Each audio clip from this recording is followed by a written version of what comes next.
I loved that neighborhood. It was a small house that I bought in my late 20s. It seems unbelievable now to own a house on your own in your late 20s, but not so long ago, it was even common. Still, I had to move a little into the suburbs and away from the city. But it was my house.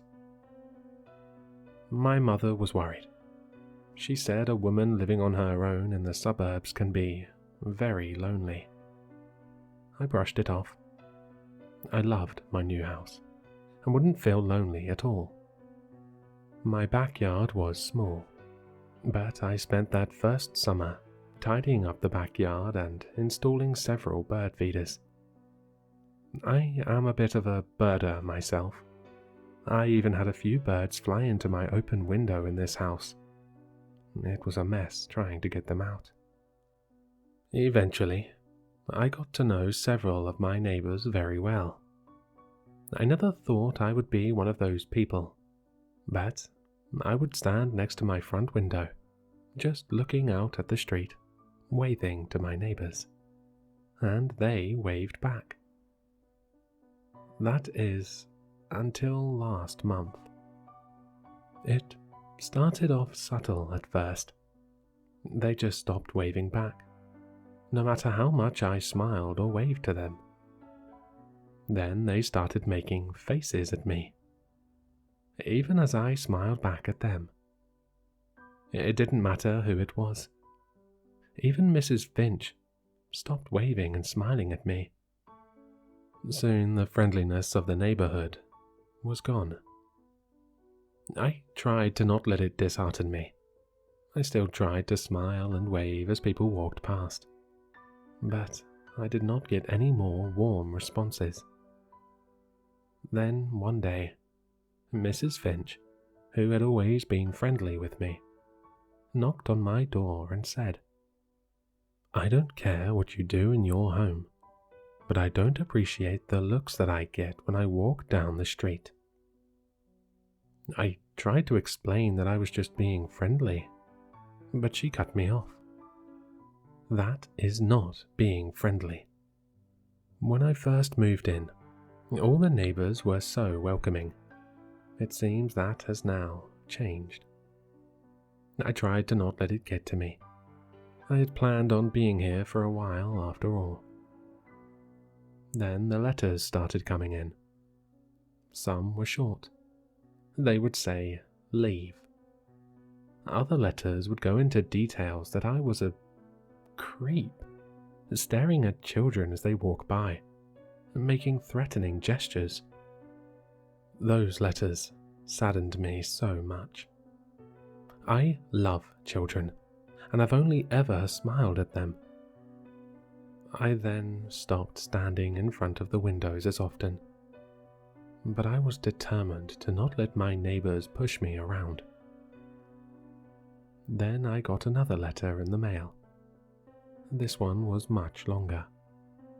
With the front door still open, I kept rereading the same paragraph over and over.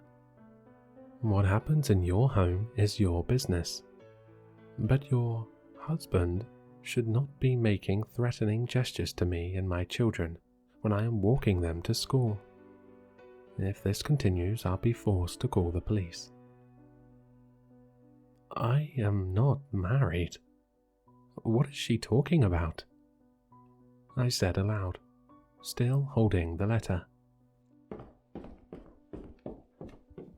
I was shaken out of my confusion by very sudden and loud creaks above me. They were footsteps, and I could hear them getting closer. Then I saw him.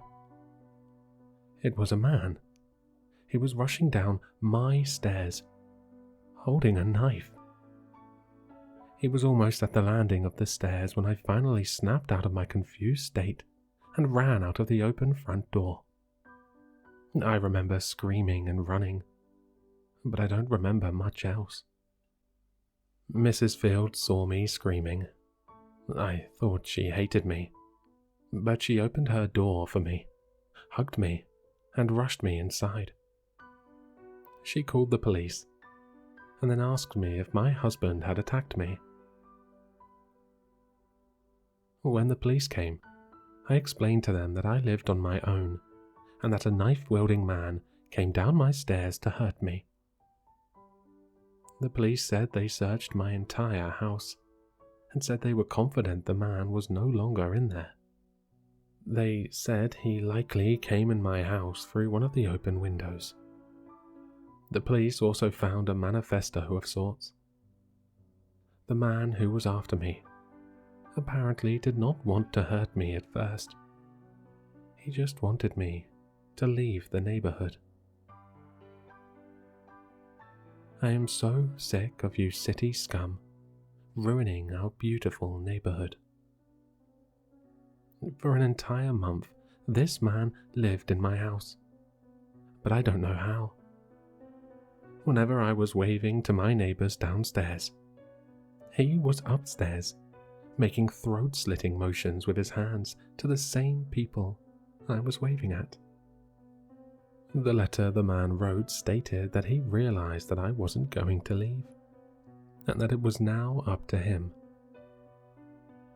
If you city people wouldn't be here, I wouldn't have to do this. The police searched and searched my house. They assured me that no one was in there. I tried to believe them. I tried to sleep in that house.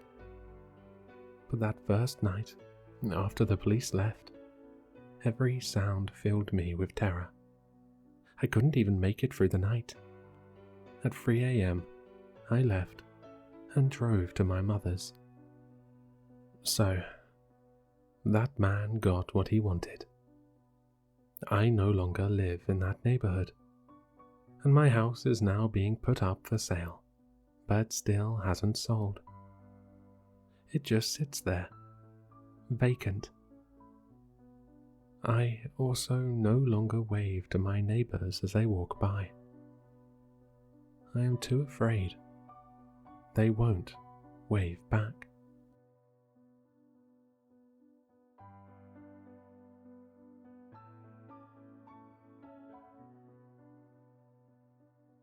Hello, Sinister listeners. If you've enjoyed this story, then you'll find all the author's information in the description below. For more content, be sure to like, comment, and subscribe to succumb to the sinister.